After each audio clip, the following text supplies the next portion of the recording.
அனைவருக்கும் சிறந்த பரிசு சாரேகாமா கார்வான். நினைச்சது ஒண்ணு நடக்கிறது ஒன்னாவே இருக்கு. எல்லாமே மல்லிக்கு எதிராவே நடக்குது. பாபு அண்ணா சொன்ன மாதிரி என்ன குறை, ஏன் இப்படி மல்லிக்கு எல்லாமே எதிரா நடக்கணும், என்ன பிரச்சனை, அவ என்ன பாவம் பண்ணா அப்படின்ற மாதிரி பயங்கர டென்ஷனாவே போயிட்டு இருக்கு. மல்லிக்கு இருந்த ஒரே பிடிமானம் இந்த டிஎன்ஏ டெஸ்ட் தான். ஆனா அதுவும் எப்படி 99.9% மேட்ச் ஆகும்? ஒருவேளை நிஷாவோடத எடுத்திருப்பாங்களா? என்ன நடக்குதுன்னே தெரியல. சும்மா இல்லாம நிஷா வேற கூப்பிட்டு வச்சு விஜய் முன்னாடி இந்த மாதிரி மல்லி வந்து தான் டிஎன்ஏ டெஸ்ட் எடுத்தா, எங்க அக்கா யாரு ரோட்ல போறவளா சொல்லுங்க அப்படி இப்படின்னு சொல்லிட்டு பயங்கரமான பிரச்சனை பண்ணி விட்டாங்க.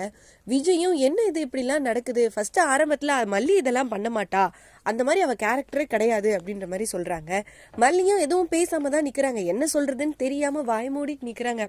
ஒரு கட்டத்துக்கு மேல விஜயே வந்து மல்லி கிட்ட கேட்டுடுறாரு, சொல்லு மல்லி இதெல்லாம் உன் வேலையா, நீ தான் இதெல்லாம் பண்ணியா அப்படின்ற மாதிரி கேக்குறாரு. மல்லியும் வேற வழியே இல்லாம ஆமா அவ சுடர், இங்க வந்து ரேணுகான்ற பேர்ல எல்லாரையும் ஏமாத்திட்டு இருக்கா, இது எனக்கு தெரியும் அப்படின்ற மாதிரி பயங்கரமா சொல்லிடுறாங்க.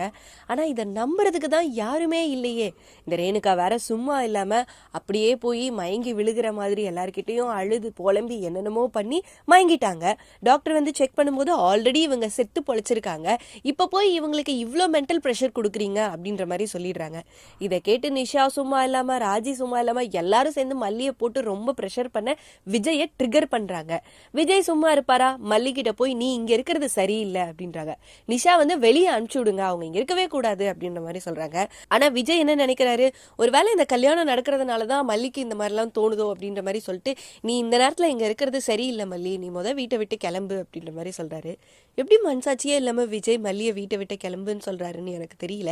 இது எங்க போய் முடிய போகுதுன்னு தெரியல. மல்லியோட நிலைமை என்ன ஆகும், ஃபுல் எபிசோட் பார்த்து தெரிஞ்சுக்கலாம். இந்த டிஎன்ஏ டெஸ்டுக்கும் உனக்கும் சம்பந்தம் இருக்கா? ஆமாங்க, நான் தான் டிஎன்ஏ டெஸ்ட் எடுக்க சொன்னேன். இவ பேரு சுடர், இவ ரேணுகான்னு வேஷம் போட்டு இங்க வந்து உட்கார்ந்துட்டு இருக்கா. அவங்களுக்கு இப்படி ஒரு மென்டல் டிராமா உண்டாக்கி இருக்கீங்க. அவங்க செத்து பொழைச்சு வந்திருக்காங்க. என் கண்ணு முன்னாடி நிக்க கூடாது, இந்த வீட்ல இருக்க கூடாது. இங்க பாரு, நீ இங்க இருந்தா சரி வராது, நீ போ, இங்க இருந்து போயிடு.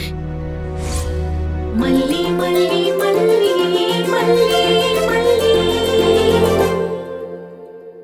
பண்ணுங்க, கமெண்ட் பண்ணுங்க. Saregama TV shows Tamil subscribe பண்ணுங்க.